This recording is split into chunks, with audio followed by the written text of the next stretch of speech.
The boy was 9 years old, weighed barely 60 pounds, and had not slept in a real bed in 19 nights. But the moment he saw the old man in the wheelchair stranded at the curb on the corner of Grand River and Linwood, with the traffic light already changing and the front wheels of his chair stuck in a deep crack in the asphalt, he did not hesitate for even a second. He ran. He ran across 2 lanes of slowing Detroit traffic in sneakers that were held together with electrical tape, and when he reached the curb, he was already saying the words before he had time to think about them. "Let me help you cross, sir. I got you. I got you, sir. Just hold on." The old man, who had been trying for almost 3 full minutes to push himself out of that crack with hands that no longer worked the way they once had, looked up at the small, thin face suddenly appearing beside him and could not, for a moment, find his voice. People had been passing him for those 3 full minutes. A woman with a shopping bag, a man in a delivery uniform, 2 teenagers with headphones in, a bus driver who had glanced at him through a windshield and then looked away. Not one of them had stopped, and now here was a boy who looked like he had not eaten a hot meal in a month, gripping the back of his wheelchair with both small hands as if it were the most important job in the world. The old man's name was Edmund Cole. He was 81 years old, and in the city of Detroit, in the state of Michigan, in the country that had made him one of the quietest billionaires alive, almost no one outside a very small circle knew his face. But the boy did not know that. The boy did not know anything about Edmund Cole except that he was old and tired, and his wheelchair was stuck, and the light was about to turn red again, and no one else in the whole gray, rushing city was going to help him. His name was Caleb Hayes. And the story of what happened in the next 48 hours, the story that began at that broken curb on a Thursday afternoon in early December, would change not only his own life, but the lives of more children in the city of Detroit than anyone watching that intersection that day could possibly have imagined.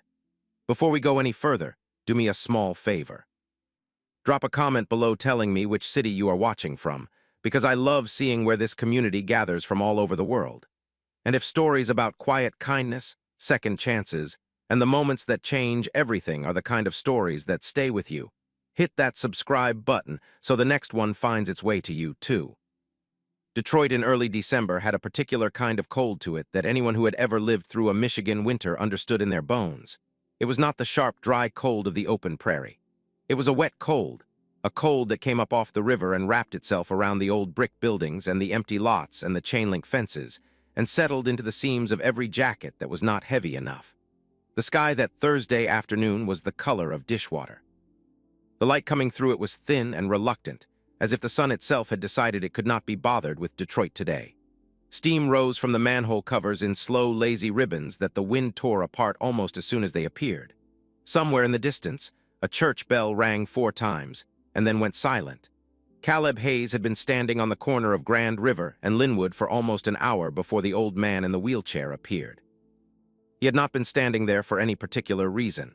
He had been standing there because his legs were tired, and because the warm air coming out of the laundromat behind him spilled out onto the sidewalk every time the door opened, and because standing in one place for too long made you look like you had somewhere to be, which was safer in this part of the city than looking like you had nowhere to go. He was small for his age.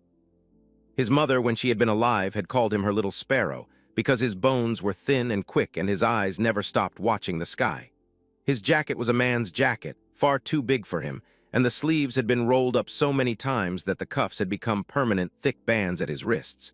His sneakers had once been white. They were now the color of the sidewalk, which was no color at all.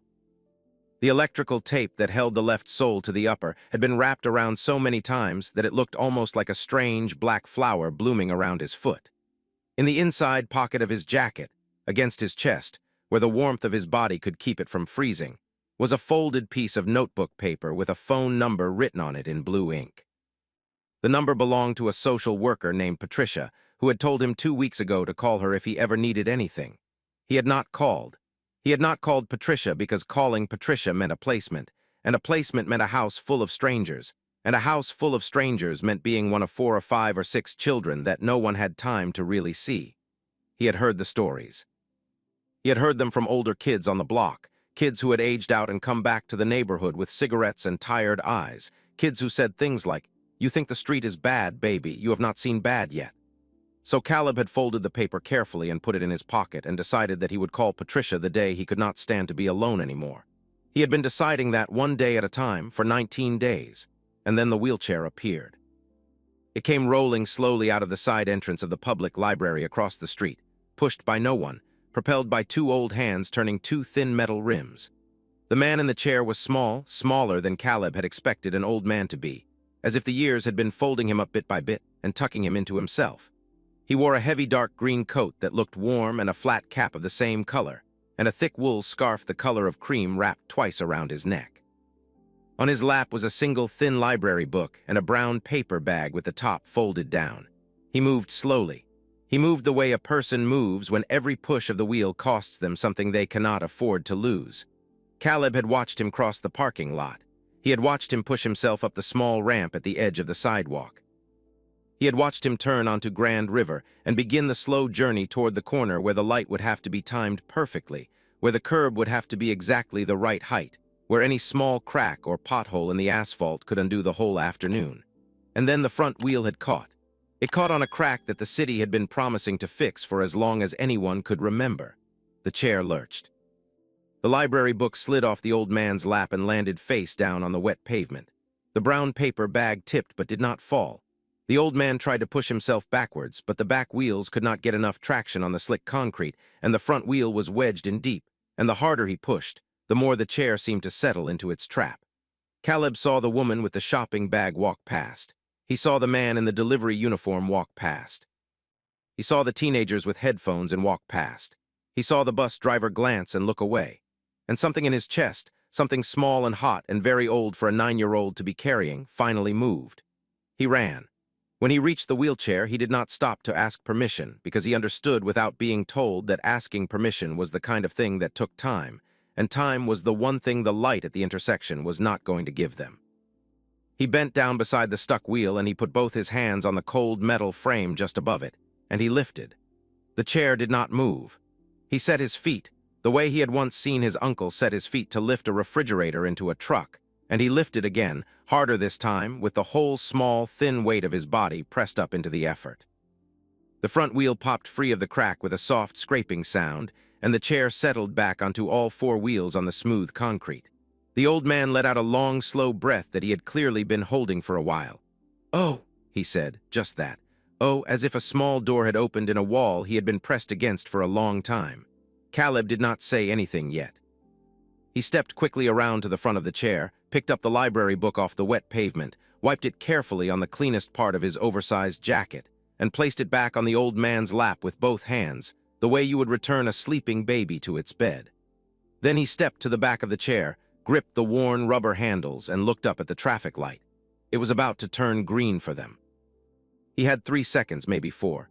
"Sir," he said, "I am going to push you across now. The light is going to change. Just hold on to your book and your bag and I will get you to the other side all right." The old man turned his head slightly so he could see the boy behind him, and Caleb saw for the first time the full face of the man he had stopped to help. It was a face that had been handsome once, a long time ago, and was now something better than handsome. It was a face that had been lived in. The skin was thin and spotted at the temples. The eyebrows were white and full. The eyes were a deep brown, almost black, and they were very alert, very awake, the way the eyes of certain old people remain awake long after the rest of them has slowed down. "All right, son," Edmund Cole said quietly. "I am in your hands." The light turned green. Caleb pushed. The chair moved more easily than he had expected, because the wheels were good wheels, and the old man, despite his coat and his scarf, and the years pressed into his bones, did not weigh as much as a 9-year-old boy might fear an 81-year-old man would weigh. The wind came down Grand River straight off the river itself and pushed against them, and Caleb leaned into the handles and pushed back, and the wheelchair rolled steadily across the wet asphalt, with the small, uneven rhythm of a thing being carried by a child who had decided that nothing in the world was going to stop him. They reached the opposite curb just as the light began to count down. Caleb tilted the chair back the way he had seen people on television do it, lifting the front wheels first, easing them up onto the sidewalk, and then guiding the back wheels up after them with a small, careful push. The whole maneuver took maybe 4 seconds. When it was done, he stepped around to the front of the chair and looked at the old man and said, in the same polite, formal voice his mother had once taught him to use with people he did not know, "There you go, sir. You made it across all right." Edmund Cole sat very still in his chair on the corner of Grand River and Trumbull, with his library book on his lap and his paper bag tilted slightly against his hip, and he looked at the boy in front of him for a long time before he spoke. The wind moved the white hair beneath his cap. The thin December light caught the side of his face. Somewhere down the block, a car horn sounded twice and then went silent. "What is your name, young man?" Edmund asked. "Caleb, sir, Caleb Hayes." "Caleb." Edmund repeated the name the way a person tastes a word he has not heard in a long time, turning it slowly on his tongue to see what was inside it. "That is a fine old name, a scout's name. Do you know who Caleb was?" "No, sir. He was one of the only two grown men in a very large group of people who, when they were asked to be brave, said yes. Everybody else said no." Edmund smiled a small, dry smile. "Your parents chose well." Caleb did not answer. He looked down at his electrical tape sneakers, and he did not say that his father had left before he was born, and that his mother had chosen his name from a book she had borrowed from the library on Grand River, the very same library Edmund Cole had just come out of, and that she had died of pneumonia in a county hospital in February of the previous year, because she had not gone to the emergency room until it was too late. Because going to the emergency room meant a bill she could not pay, and the bill she could not pay had been more frightening to her than the cough that had been getting worse for 3 weeks. He did not say any of that. He only stood there on the sidewalk with his hands shoved deep into the pockets of his oversized jacket and waited for whatever was going to come next. Edmund Cole was watching him very closely now, the way a man watches a bird that has landed unexpectedly close to his window. He had spent 60 years building a very large company by being very good at reading the people in front of him. He had read men in tailored suits across mahogany conference tables. He had read women in factory uniforms holding clipboards full of complaints. He had read lawyers and bankers and union representatives and governors, and once, memorably, a sitting United States senator who had come to ask him for a campaign contribution, and who had walked out of the office an hour later with nothing in his pocket and a great deal less certainty about himself than he had walked in with. Edmund Cole could read a person. And what he was reading on the sidewalk outside the library that afternoon was a small boy who had not eaten in some time, who had not slept indoors in some time, and who had, despite both of those facts, run across 2 lanes of traffic to help a stranger. "Caleb," Edmund said gently, "I would like to ask you a few things, and I want you to know up front that you do not owe me any answers. You helped me. That is the beginning and the end of any obligation between us. Do you understand?" "Yes, sir." "Where are your people, son?" Caleb's eyes did not lift from the sidewalk. The toes of his electrical tape sneakers were very close together, the way the feet of a small animal hold themselves when the animal is trying to be still. The wind pulled at the loose ends of his too big jacket. A cluster of dead leaves skittered past them and into the gutter. "My mother passed, sir," Caleb said, his voice low but clear. "Last year. And it has just been me since then." He did not say since when. He did not say whether there had been someone else in between, an aunt or a grandmother or a placement that had not worked out. He did not need to. Edmund Cole, who had heard a great many sentences in his 81 years of listening, heard everything that was inside those few words. He nodded once. He did not say, "I am sorry." What he said instead was this: "Caleb, I have a small problem, and I am hoping you might be able to help me with it again. I came out of the library this afternoon meaning to go a few blocks east to a small place I know that sells coffee. My driver is meeting me there in about half an hour. The truth is that pushing myself the rest of the way on these old sidewalks is going to take me longer than I want to admit, and I am tired. I would be glad of the company, and I would be glad of the help if you have a little time and you would not mind." Caleb looked up.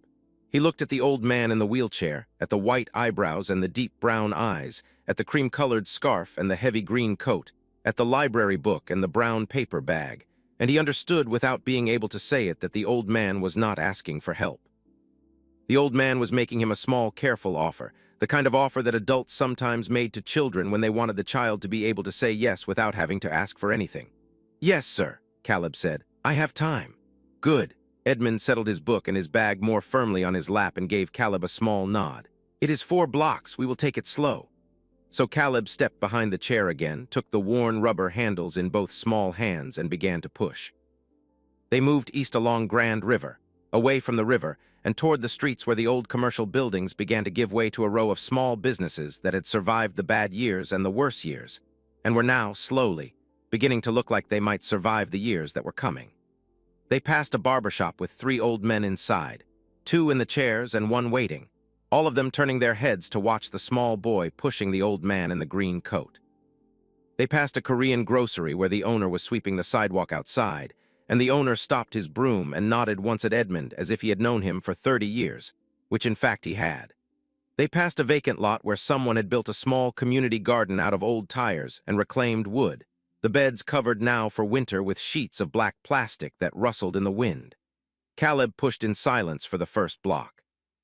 The wheelchair was heavier than it had felt at the curb because now he was pushing for distance, and the wind kept finding new ways to slow them down, and his arms, which had not been asked to do anything like this in a very long time, began to ache in a quiet, familiar way. He did not slow down. He had been given a job, and the job was 4 blocks long, and 4 blocks long was 4 blocks long. Halfway down the second block, Edmund spoke without turning his head. "Caleb, may I ask you something else?" "Yes, sir." "When was the last time you ate something hot?" The question was so quietly put that it did not feel like a question at all. It felt like an observation made out loud, the way a person might say it is colder than I thought it would be today. Caleb's hands tightened on the rubber handles. He pushed for another half a step before he answered. "Day before yesterday, sir, a man at the shelter on Selden gave me a bowl of soup." "And the shelter on Selden, do you sleep there?" "No, sir. They are full most nights, and I do not like the rooms with that many people in them. I get jumpy." Edmund nodded slowly. He did not turn his head. He understood that the boy was telling him the truth more easily because he was speaking to the back of an old man's cap and not to the old man's face. Some confessions were like that. Some confessions needed a small distance to come out. "And where do you sleep then?" There was a long pause. The wheels of the chair clicked softly on a small, uneven place in the sidewalk. A pigeon flew up from the gutter ahead of them and resettled on a fire escape. "There is a place behind the loading dock at the old Sears building, sir. Some boards lean against a wall. It is dry there. I have a sleeping bag I keep there during the day rolled up under the boards. It has been all right so far. The man who works the dock knows I am there. He has not said anything about it." "How long have you been there, Caleb?" 19 nights, sir." Edmund Cole closed his eyes for just a moment, the way a man closes his eyes when something he has been suspecting turns out to be true. He did not let the boy see him do it. When he opened them again, his face had not changed. He looked straight ahead down the long gray length of Grand River at the bare trees and the soft-edged buildings and the few people moving along the sidewalk in heavy coats, and he made the calculation, the same calculation he had made many times in many different rooms in his long life. The calculation was very simple. There was a boy behind him. There was a wheelchair under him. There was a city around them. There was time. There was still time. They reached the coffee place at the end of the 4th block. It was a small storefront wedged between a dry cleaner and a closed bookstore, with a hand-painted sign above the door that read in plain blue letters, "Miss Ruthie's." The window was steamed up from the inside, and the smell coming out from under the door was the smell of coffee and warm milk and something baked very recently, cinnamon and butter and brown sugar all wound together. Caleb's stomach tightened so hard at the smell of it that he had to stop pushing for a second and take a small breath. Edmund noticed. Edmund did not say anything. He simply waited the small extra beat that Caleb needed, and then when the boy began to push again, he said in his quiet voice, "There is a small ramp on the side. You can come around through the alley. Miss Ruthie built it herself the year her sister got sick. It is easier than the front step." Caleb pushed the chair around the side of the building, down a narrow alley where the brick walls cut the wind into a softer thing, and up a gentle wooden ramp to a side door painted the same blue as the sign. The door opened before he could knock. A tall woman in her 60s with a long apron tied twice around her waist and a head of close-cropped gray hair stood in the doorway with a dish towel over one shoulder and a look on her face that was somewhere between exasperation and joy.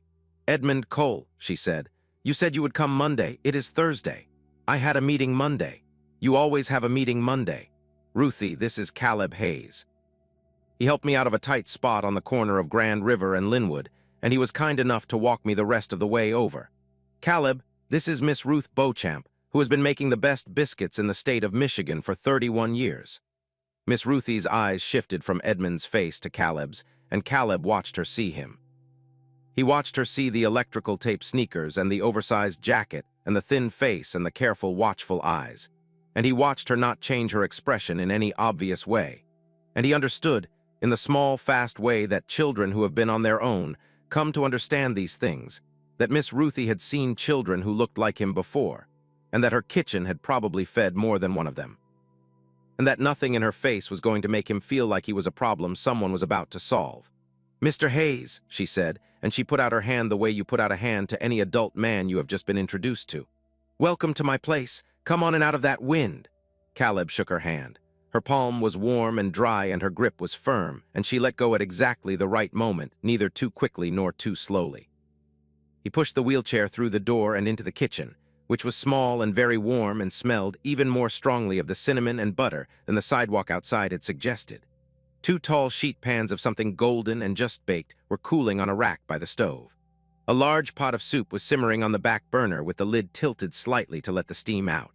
A radio in the corner was playing soft jazz at a volume that was almost not a volume at all.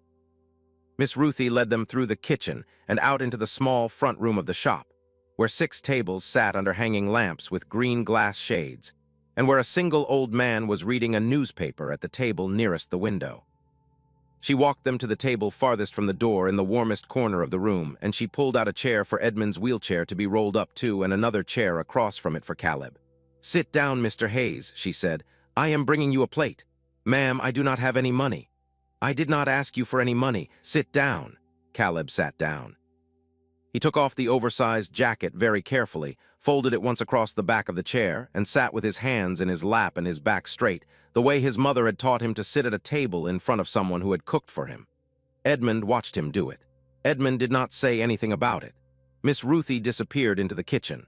She came back 2 minutes later with a tray. On the tray was a wide white bowl of chicken and rice soup, steam curling slowly up from the surface of it. 2 of the golden biscuits split in half and spread with butter that was already melting into the soft insides, a small dish of strawberry jam, a tall glass of cold milk, and a smaller mug of black coffee for Edmund. She set the soup and the biscuits and the milk in front of Caleb and the coffee in front of Edmund, and she said nothing else. She turned and walked back to the kitchen and left them alone. Caleb looked at the food. He did not move. He sat very still with his hands in his lap, and he looked at the food the way a person looks at something they are afraid to believe in. Edmund picked up his coffee cup and took a slow sip and looked out the window at the gray afternoon. "Eat, Caleb," he said quietly. "Eat as much as you want. There is more in the kitchen." Caleb picked up the spoon. His hand was steady, but only because he was making it be steady. He dipped the spoon into the soup and lifted it to his mouth and tasted the first hot thing that had touched his tongue in 2 days, and he held very still for a long moment with his eyes closed and the spoon resting against the inside of his lower lip. He did not make a sound. He did not let his shoulders shake. He simply swallowed and dipped the spoon again and ate another bite, and then another, slowly and carefully, the way a person eats who has learned that eating too fast after being hungry is a thing that makes the body hurt in unexpected ways. Edmund did not look at him. Edmund had turned his head almost imperceptibly toward the window, and he was watching the small, slow movement of the afternoon on the other side of the glass, the way a delivery van paused at the corner and then turned, the way a woman in a long brown coat walked past with a small dog on a leash, the way the gray light shifted half a shade as a cloud moved somewhere above the city. He let the boy eat. He understood in a way that very few people who had not been hungry as a child ever understood, that the kindest thing he could do for the boy in the next 10 minutes was to look in another direction. The soup was halfway gone before Caleb spoke. "Sir," he said, "this is the best thing I have ever tasted." Edmund smiled a small smile at the window without turning his head. "Miss Ruthie's mother made that soup before she did. Her grandmother made it before that. There is a recipe somewhere, but I do not think any of them ever wrote it down. It is the kind of recipe that lives in a person's hands." Caleb thought about that. He thought about his own mother and the way she had made grits on Sunday mornings before she got sick, the way her hands had moved without her thinking about them, the way she had never measured anything, and the way everything she made had tasted exactly the same every single time. He picked up one of the biscuits and broke it in half and put a small, careful spoonful of the strawberry jam on it and ate it and closed his eyes again. "My mama used to make biscuits," he said. "Not like these, but pretty good." "What was her name, Caleb?" "Marlene, sir, Marlene Hayes." "Marlene." Edmund turned his head now slowly and looked at the boy across the table. "That is a beautiful name. It means little warrior. Did you know that?" "No, sir." "Well, it does." Caleb did not answer. He picked up the glass of milk and drank half of it down in one long swallow, and he set the glass back on the table and wiped his upper lip with the back of his hand, and he looked at Edmund for the first time the way a child looks at someone he is beginning to trust, which is to say with his eyes a little more open than they had been a few minutes before. "Sir, can I ask you something?" "You can ask me anything, Caleb. Why are you being so nice to me?" Edmund Cole set down his coffee cup. He folded his hands carefully on the white tablecloth, the way an old man folds his hands when he is preparing to say something he has said inside his own head many times but has not said out loud in a long while. He looked at the boy across the table and he took a small breath. "Caleb," he said, "a long time ago when I was about your age, I lived in a part of Detroit that does not really exist anymore. The houses were knocked down in the 70s. The street was renamed. The neighborhood I grew up in is mostly a parking lot now and a piece of a highway. My father worked at the Dodge Main plant on the east side, and my mother took in laundry, and we were not poor exactly, but we were close enough to poor that we could see it clearly when we looked out the window. And in the winter of 1952, when I was 9 years old, the same age as you are now, my father was hurt at the plant. A piece of equipment fell on his leg and broke it in 3 places, and he could not work for almost half a year. And in those 6 months, my mother and my father and my 2 younger sisters and I came as close to going hungry as a family can come without actually going under." Caleb had stopped eating. He was watching Edmund's face very carefully. "There was a man on our street," Edmund went on, "who owned a small market 2 blocks over. His name was Mr. Sokolowski. He was a Polish man. He had come over from the old country after the war. He had a thick accent and a wife who made the best pierogies on the east side of Detroit and 3 sons who all worked in the store with him. And one afternoon in February of that year, I was walking home from school past his market, and I was hungry. Hungrier than I want to remember now. And Mr. Sokolowski was outside sweeping the sidewalk in front of the store. And he stopped me as I was walking past, and he said, 'Edmund, I have a problem.'" Edmund paused. He took a slow sip of his coffee. He said, "Edmund, my back is hurting today, and I have a delivery to make 4 blocks from here, and I need a strong boy to push the cart for me. Will you do it? I will pay you a quarter." "And of course," Edmund said. "I said yes. I would have pushed that cart 20 blocks for a quarter." So I went with him to the back of the store and we loaded the cart, which was a heavy old wooden thing with 2 metal wheels and a long handle, and it was full of bags of flour and sugar, and cans of tomatoes and a sack of potatoes, and I pushed it 4 blocks to a woman's house on Field Street, and Mr. Sokolowski walked beside me with his hand on the cart. And he talked to me the whole way about the weather and about baseball and about his grandfather who had been a cooper in a small village outside of Krakow. And when we got to the woman's house and unloaded the cart and were walking back, he gave me the quarter. And then he stopped me on the sidewalk and he said, "Edmund, my back is going to hurt tomorrow too. Will you come back tomorrow and help me again?" Edmund looked at Caleb across the table. The boy had set his spoon down. His soup was still steaming. "I came back the next day," Edmund said. "And the day after that, and the day after that. For the rest of that winter and the spring after it and through the summer, Mr. Sokolowski's back was hurting every single day. He had the worst back on the east side of Detroit. And every single day he paid me a quarter, which was a great deal of money for a 9-year-old boy in 1952. And at the end of every day, his wife sent me home with a paper sack of food that she said she could not use up before it went bad. A loaf of bread sometimes, a piece of kielbasa, half a dozen eggs, a jar of borscht. Whatever the family had that day, a little extra always seemed to find its way into that sack." Edmund paused. He looked down at his folded hands. "It was not until I was a grown man, Caleb, that I understood that Mr. Sokolowski's back had never hurt, not one day of it. He was a strong man with a strong back, and he had 3 sons who could have pushed any cart in the city of Detroit. He did not need me. He invented a job for me because he knew my family was hungry. And he knew my father was a proud man who would not have taken charity from anyone. And he knew that the only way to feed the Cole children that winter was to make sure I came home every day with a quarter I had earned and a sack of food that nobody had given to me." The kitchen door behind them swung open, and Miss Ruthie came out with a second small dish, a bowl of warm peach cobbler with a spoonful of cream melting on top of it. She set it down in front of Caleb without a word and went back into the kitchen. Caleb did not look at the cobbler. He was looking at Edmund. "Mr. Sokolowski died when I was 16, Edmund said. He never knew that the boy he had hired to push his cart would one day own a factory of his own, and then 2, and then a great many more than that. He never knew that I named my first daughter after his wife, a fact that my own wife found a little odd at the time but agreed to anyway because she understood the reason. He never knew that I have spent the last 50 years of my life looking for the children who reminded me of myself at 9 years old, because the truth, Caleb, the truth that I learned a long time ago and that I have never forgotten is that what Mr. Sokolowski did for me was not charity. It was something much harder to do than charity. It was respect. He gave me a job. He paid me money. He let me come home to my mother with food I had earned. He never once let me feel like I was being saved. Edmund leaned forward slightly. His brown eyes were very steady on Caleb's face. You ran across 2 lanes of traffic to help me today, Caleb. You did not know who I was. You did not ask for anything. You pushed me 4 blocks in a hard wind when nobody else on Grand River would even slow down. So I am not being nice to you, son. I am paying a debt that I have owed for 72 years to a man who is not alive anymore for me to pay it to. And the only way I have ever figured out how to pay it is by finding the next boy who needs what I needed and doing for him what was done for me. He sat back. He picked up his coffee cup again with hands that were not quite steady, and he took a small sip. Eat your cobbler, Caleb, he said quietly. It is best when it is warm. Caleb did not eat the cobbler right away.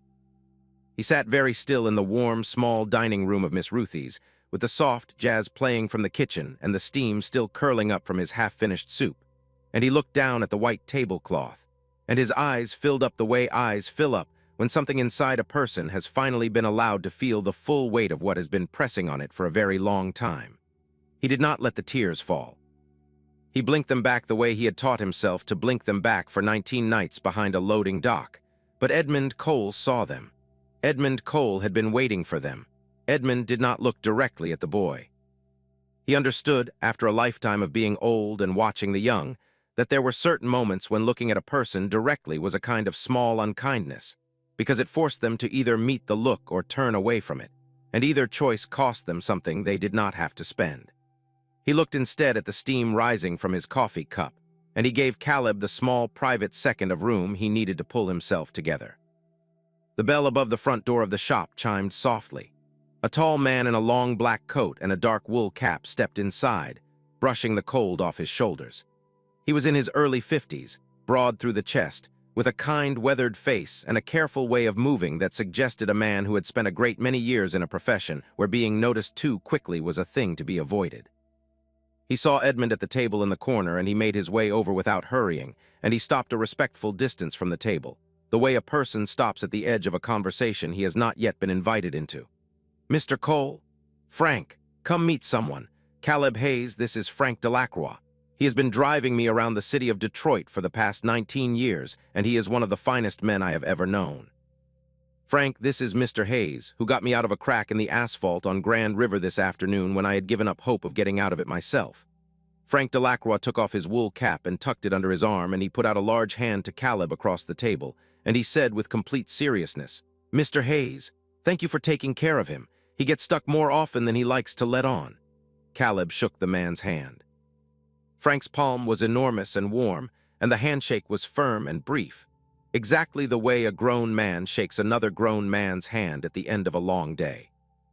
Frank let go and stepped back and stood with his cap under his arm and waited for whatever was going to come next, because he had been working for Edmund Cole for 19 years, and he knew that when Mr. Cole sat in a corner of Miss Ruthie's with a small, thin boy across the table from him, the next thing that came was almost always going to require Frank to do something he had not expected to do that afternoon. Edmund turned back to Caleb. He did not lean forward. He did not soften his voice into the careful tone that adults sometimes used on children when they were about to ask for something. He spoke the way he had spoken all afternoon, plainly, and with the small, particular respect of a man addressing another man. Caleb, I want to make you an offer, and I want you to listen to it all the way through before you give me your answer. Will you do that? Yes, sir. I live about 40 minutes from here in a house outside the city. It is not a fancy house by the standards of houses like that, but it is bigger than one old man in a wheelchair needs, and a great deal of it sits empty most of the time. There is a woman who has been keeping house for me for 36 years. Her name is Loretta. She lives in an apartment over the garage with a small terrier named Biscuit, and she is the closest thing to family I have left in the world.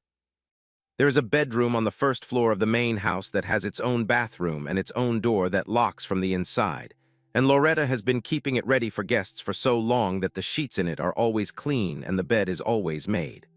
I would like to offer you that room, not for charity, not as a favor. I would like to offer it to you because the alternative, which is for you to go back behind the loading dock at the old Sears building tonight in 28-degree weather, is a thing I am not going to be able to stop thinking about if I let it happen." Edmund paused. He looked steadily at the boy. "You are not obligated, Caleb.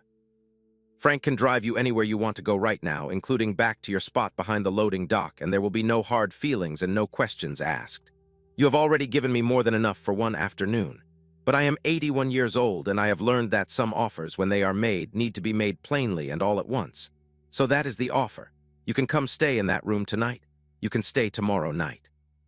You can stay as long as we figure out together what comes next. I will make sure your grandmother, if she is alive, is found and contacted. I will make sure the social worker whose number is in your pocket is told you are safe. You will not disappear. You will not be a secret. You will be a young man under my roof who is being treated the way a young man should be treated." He stopped. He let the words sit on the white tablecloth between them. Frank Delacroix stood very still by the table with his cap under his arm, and he did not say anything either. He had heard Mr. Cole make this same offer, or one very much like it, 4 times in the past 19 years. Caleb did not answer right away. He was not the kind of boy who answered right away to a question that mattered. He sat in the warm dining room of Miss Ruthie's, with the small bowl of peach cobbler going slowly cool in front of him, and he thought about a great many things in a very short amount of time. He thought about the boards leaning against the wall behind the loading dock, and the way the wind had cut through them the night before so badly that he had not slept until almost morning. He thought about the sleeping bag rolled up under those boards, which had been his father's once, and was the only thing he had ever owned that he was certain had belonged to his father. He thought about the social worker's phone number folded against his chest, and about his grandmother who had been moved to a place in Pontiac he had not been able to find his way to, and about his mother who had told him on the last night she was lucid that there were 2 kinds of people in the world, the ones who closed their hands and the ones who opened them, and that he should always try to be the second kind no matter how much the world told him to be the first. He thought about Edmund Cole. He thought about Mr. Sokolowski, who he had only just heard of an hour ago and would now never forget. He thought about Frank standing patient with his cap under his arm. He thought about Miss Ruthie, who had set the cobbler in front of him without a word and walked away. He thought about the cinnamon and the butter and the soup that had tasted the way his mother's hands used to taste a meal into existence on a Sunday morning. He thought about the door that locked from the inside. "Sir," he said at last, very quietly. "I would like to come, thank you, sir." Edmund nodded once, the way a man nods at the close of a long, careful negotiation in which both sides have come out exactly where they should have come out. He turned to Frank. "Bring the car around to the side, Frank. We will be along in a few minutes. Caleb has not finished his cobbler." Frank put his cap back on his head. "Yes, sir."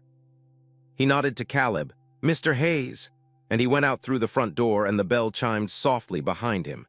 Edmund did not push the boy to eat faster. He sat across from him and finished his coffee in slow, patient sips, and he watched the late afternoon light shift another shade darker through the steamed front window, and he let the boy eat the cobbler one careful spoonful at a time, the way Caleb had eaten everything else that afternoon, like a person who had learned to make small good things last. Miss Ruthie came out once with a paper bag and set it on the table beside Edmund's elbow and did not explain what was in it. Edmund did not ask. He simply slid 2 folded bills across the table to her, which she did not pick up, and she went back into the kitchen, and the bills sat where Edmund had left them, and that was the end of any conversation about payment. When Caleb had finished, Edmund put on his gloves and adjusted his scarf, and Caleb pulled the oversized jacket off the back of his chair and worked his thin arms into the 2 long sleeves. The paper bag from Miss Ruthie, which contained, as Caleb would discover the next morning, 2 of the biscuits and a small jar of the strawberry jam wrapped in a clean dish towel, was placed carefully on Caleb's lap as he pushed the wheelchair back through the kitchen and down the wooden ramp and into the alley where Frank was already waiting beside a long, dark sedan with the rear door open. Frank helped Edmund out of the wheelchair and into the back seat with the practiced, careful motion of a man who had done it 10,000 times before. He folded the wheelchair and put it in the trunk. Caleb climbed into the back seat beside Edmund with the paper bag in his lap and the photograph of his mother and the folded social worker's number in his inside jacket pocket, and Frank closed the door and walked around to the driver's seat. The interior of the car was warm and smelled faintly of leather and peppermint and the kind of soap an old man uses. Caleb sat very still. The drive took 36 minutes. They left the gray streets of the city and crossed the bridge over the river and moved north through neighborhoods Caleb had only ever seen from the windows of school buses on field trips, and then past the neighborhoods entirely, out into a stretch of road lined with bare trees and long dark fields and the occasional warm yellow square of a farmhouse window in the distance. Caleb watched it all without speaking. Edmund did not speak either. Frank drove with the same careful, steady patience he had shown all afternoon, and once, when Caleb's eyes began to drift closed against his will in the warm leather seat, Frank reached up without looking and turned the heater down a half-degree so the boy would not get too hot and wake himself. The house, when they finally reached it, sat at the end of a long gravel drive lined with old maples. It was a long, low brick house with white shutters and a wide front porch and a single soft light burning above the door. Loretta was waiting on the porch with a shawl pulled tight around her shoulders and Biscuit the terrier sitting alertly at her feet, and she did not make any kind of fuss over Caleb when Frank helped him out of the car. She simply said, "Mr. Hayes, welcome. I am Loretta. Your room is the second door on the right inside. There is a clean towel on the bed and a fresh toothbrush still in its package on the bathroom counter, and I will leave a glass of warm milk on the nightstand in case you wake up thirsty. We will talk in the morning." That was all. She did not ask him a single question. She did not look at his sneakers. She held the front door open and let him walk in ahead of her into the warm front hall of the house, and Biscuit, who was a very old dog with very particular opinions about strangers, walked over to Caleb and pressed his small gray head against the boy's knee and stood there for a long, quiet moment, and then walked away again, having decided. That was the first night. Caleb slept for 11 hours. He woke up the next morning in a bed with clean sheets and a heavy quilt and sunlight coming through a window with white curtains, and for almost a full minute he did not know where he was, and then he remembered, and he lay very still and looked at the ceiling, and he understood that something in his life had changed in a way he was not going to be able to undo. The story did not end that morning because real stories never do. It went on through the winter and into the spring. Edmund's lawyers found Caleb's grandmother in the care facility in Pontiac and arranged for Caleb to visit her twice a week. And slowly, over the course of many months, they helped to make Caleb her legal ward with Edmund and Loretta named as his guardians for as long as he needed them to be. The social worker, Patricia, who had been quietly working Caleb's file in the back of a filing cabinet for half a year, came out to the house in early January and sat at the kitchen table with Edmund and Loretta and Caleb for almost 4 hours. And when she left, she said it was the first case in her 22 years of work that had ever resolved itself without her having to fight a single person for any of it. Caleb went back to school in a different district, where nobody knew him and nobody asked him questions he could not answer. He kept his electrical tape sneakers in the back of his closet for 2 years, and then one day decided he did not need them anymore and gave them to a younger boy at his school who needed them more. He kept the social worker's phone number folded in a small wooden box on his nightstand. He kept the photograph of his mother in a frame on the dresser. He kept on a small shelf above his desk a brown paper bag that he had unfolded and smoothed flat and pressed under glass, because it was the bag that had held the biscuits Miss Ruthie had given him the first day, and he had decided early on that some things should be kept exactly as they were. The story of how they met never became a news story. There were no cameras on the corner of Grand River and Linwood that afternoon. Nobody in the city of Detroit knew that one of the quietest billionaires in the country had been pushed across an intersection by a hungry 9-year-old boy. Edmund did not write about it. Caleb did not tell anyone at his new school. Only Frank and Miss Ruthie and Loretta and Patricia ever knew, and they were the kind of people who knew how to hold a thing that was not theirs to tell. The years went by.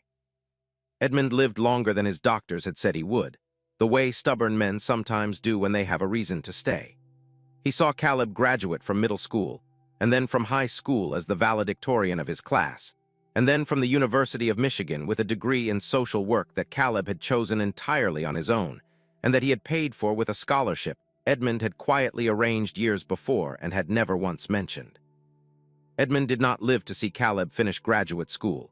He died in his sleep on a quiet morning in late March in the same bed in the same house, with Loretta sitting in the chair by the window and Caleb, then 21 years old, holding his hand. In Edmund's will, there was a letter for Caleb. It was short. It said, "I want you to remember 3 things. The first is that your mother was a little warrior, and so are you.